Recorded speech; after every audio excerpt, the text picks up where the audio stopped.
Que bom tê-los de volta. Vamos dar continuidade hoje na leitura comentada do capítulo 14, na sua segunda parte, onde veremos o final da edificação cristã. Uma boa leitura. A missão de Paulo. No trabalho de redação dos evangelhos, que constituem, sem dúvida, o portentoso alicerce do cristianismo, verificam-se, nessa época, algumas dificuldades para que se lhes desse o precioso caráter universalista. Todos os apóstolos do Mestre haviam saído do teatro humilde de seus gloriosos ensinamentos, mas, se esses pescadores valorosos eram elevados espíritos em missão, precisamos considerar que eles estavam muito longe da situação de espiritualidade do Mestre, sofrendo as influências do meio a que foram conduzidos.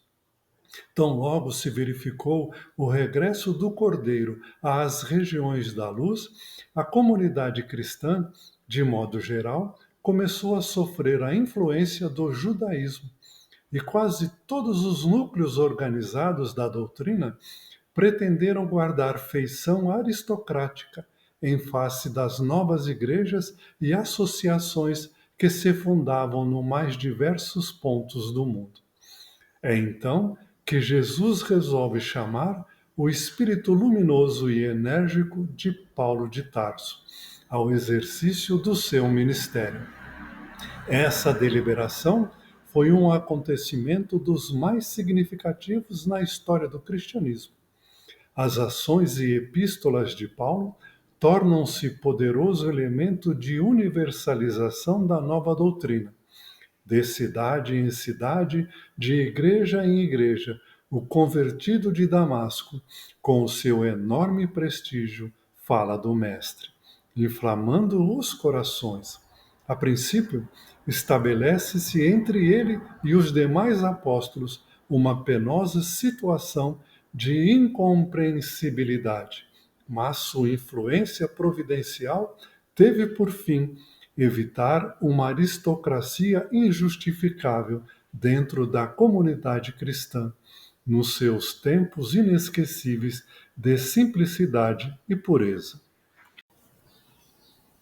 Jesus já havia retornado para o plano de luz a qual ele pertencia, altas esferas no plano espiritual. Depois do Pentecostes, os discípulos começaram a sistematicamente divulgar a doutrina espírita. Muitos deles começaram a percorrer toda aquela região, espalhando as boas novas e inclusive indo mais além. Próximo de Jerusalém, em Jope, ficaram Pedro, João, que depois também se dirigiu para outros locais, e Tiago. Com relação a esse Tiago, há muitas controvérsias.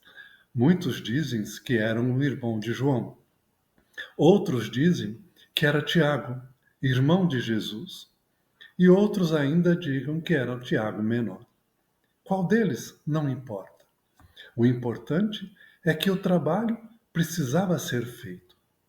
Porém, devido à insistência dos judeus de perseguirem a nascente religião, o cristianismo, perseguições se tornaram cada vez mais acentuadas. E Tiago, de modo a que a Casa do Caminho pudesse manter as portas abertas, gradativamente foi transformando aquela doutrina pura do Cristo nos moldes da religião judaica. E isso começou a criar um movimento dentro da Casa do Caminho, de que para que as pessoas pudessem se converter para o cristianismo, se não fossem judeus, precisavam primeiro adquirir a doutrina judaica. Era preciso fazer a circuncisão como marca característica de que ele aceitava o judaísmo. Paulo foi totalmente contra isso. Porque a espiritualidade, vendo os caminhos que a religião nascente estava tomando, precisava agir. E assim, Cristo, em pessoa, em espírito, foi buscar a Paulo, convidando-o para ser membro ativo da divulgação do cristianismo e, fundamentalmente, para impedir que a doutrina nascente se tornasse aristocrática, absorvesse os mesmos erros do judaísmo, criando uma casta de nobres divulgadores da doutrina que se colocariam acima dos outros, quando o ensinamento do mestre era que aquele que mais conhecia deveria se fazer de servo. Além do mais, Paulo, com as suas viagens, fundou diversos núcleos, e nesses núcleos se formaram as igrejas do futuro. E o trabalho incansativo de Paulo de escrever as epístolas, direcionando estes núcleos nascentes para que se tornassem fiéis aos ensinamentos do Cristo e, principalmente, para que conservassem a simplicidade dos ensinamentos do Mestre. É uma pena que no futuro o esforço de Paulo também foi desviado, mas isso é cenas para mais adiante. O Apocalipse de João. Alguns anos antes de terminar o primeiro século, após o advento da nova doutrina, já as forças espirituais operam uma análise da situação amargurosa do mundo em face do porvir. Sob a égide de Jesus, estabelecem novas linhas de progresso para a civilização, assinalando os traços iniciais dos países europeus dos tempos modernos. Roma já não representa, então, para o plano invisível, senão um foco infeccioso que é preciso neutralizar ou remover. Todas as dádivas do alto haviam sido desprezadas pela cidade imperial, transformada num Vesúvio de paixões e de esgotamentos. O Divino Mestre chama aos espaços o espírito de João, que ainda se encontrava preso nos liames da terra. E o apóstolo, atônito e aflito, lê a linguagem simbólica do invisível. Recomenda-lhe o Senhor que entregue os seus conhecimentos ao planeta como advertência a todas as nações e a todos os povos da terra. E o velho apóstolo de Patmos transmite aos seus discípulos as advertências extraordinárias do Apocalipse. Todos os fatos posteriores à existência de João estão ali previstos. É verdade que, frequentemente, a descrição apostólica penetra o terreno mais obscuro. Vê-se que a sua expressão humana não pode copiar fielmente as expressões divinas das suas visões de palpitante interesse para a história da humanidade. As guerras, as nações futuras, os tormentos por vindouros, o comercialismo, as lutas ideológicas da civilização ocidental estão ali pormenorizadamente entrevistos. E a figura mais dolorosa, ali relacionada, que ainda hoje se oferece à visão do mundo moderno, é bem aquela da Igreja transviada de Roma, simbolizada na besta vestida de púrpura e embriagada com o sangue dos santos. O primeiro século da era cristã já está por terminar. A maioria dos discípulos já retornaram ao plano espiritual. Somente João ainda continua encarnado na terra. Do alto, os espíritos prepostos do Cristo começam a perceber os rumos que a humanidade está tomando. Já estão antevendo a queda de Roma, estão antevendo todos os atos que serão gerados em nome do cristianismo. Algo era preciso ser feito. Jesus é alertado dos acontecimentos que estão rumando para que sejam realidade. E assim, ele convoca João ao plano espiritual, em desdobramento, e mostra-lhe tudo o que está por vir. João fica atônito. Aquelas imagens são fortes demais para ele. E apesar de espírito muito elevado, João não tem conhecimento plano na medida em que o mestre o tem. E João procura descrever da melhor forma possível tudo aquilo que ele antevê. Porém, faltam-lhe palavras, e ele é preciso usar de símbolos místicos, é preciso usar linguagem um tanto quanto confusa, porque, principalmente, aquela mensagem não se destinava para a sua época, mas era um alerta para o futuro, para que toda a humanidade percebesse que os rumos que estavam tomando os levariam a um futuro tenebroso, um futuro de grandes erros, de profundos equívocos, principalmente os rumos que seria dado para aquela igreja nascente, na figura tenebrosa da besta do Apocalipse, que não se conseguiu perceber bem que tipo de animal seria. Era preciso que o tempo passasse e que aqueles acontecimentos previstos se tornassem realidade para que a interpretação clara da mensagem de renovação, porque Apocalipse não é fim do mundo. Apocalipse é revelação. Revelação de quais os caminhos seriam traçados pela humanidade.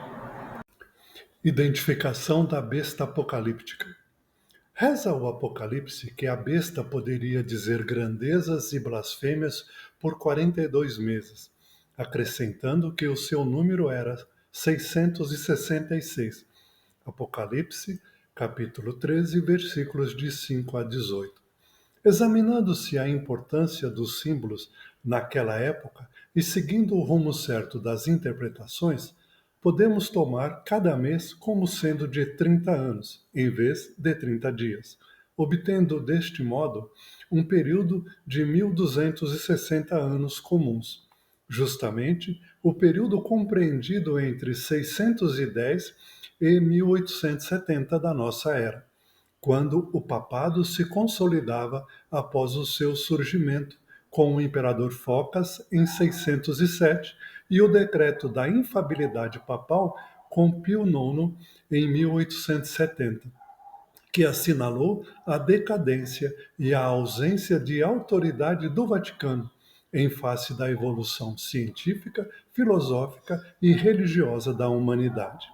Quanto ao número 666, sem nos referirmos às interpretações que os números gregos, em seus valores, devemos recorrer aos algarismos romanos, em sua significação, por serem mais divulgados e conhecidos, explicando que é o sumo sacerdote da Igreja Romana quem usa os títulos de Vicarius Generalis Dei in Terris, Vicarius Filii Dei e Dux Cleri, que significam Vigário Geral de Deus na Terra, Vigário do Filho de Deus e Príncipe do Clero.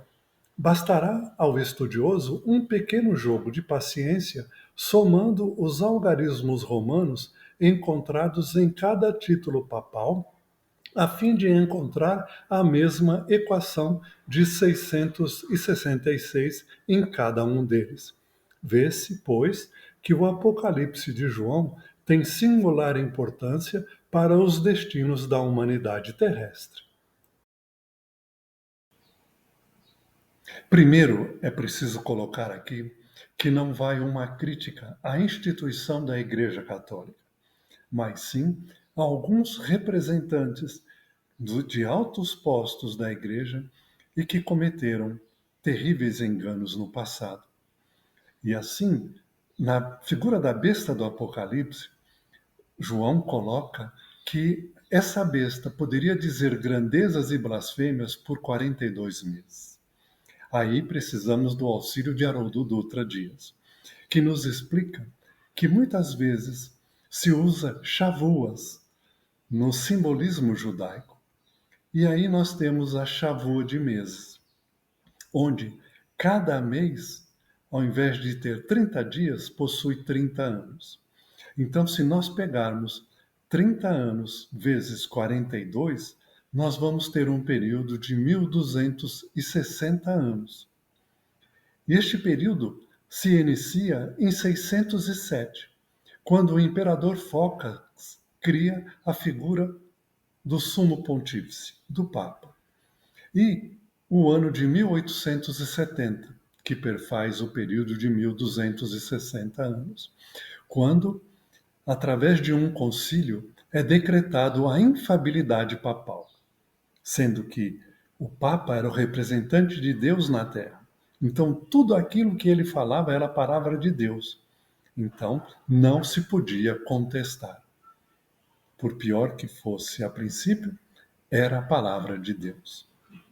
E assim foi este período negro em que a Igreja Católica começou a desvirtuar de maneira profunda os ensinamentos do Cristo.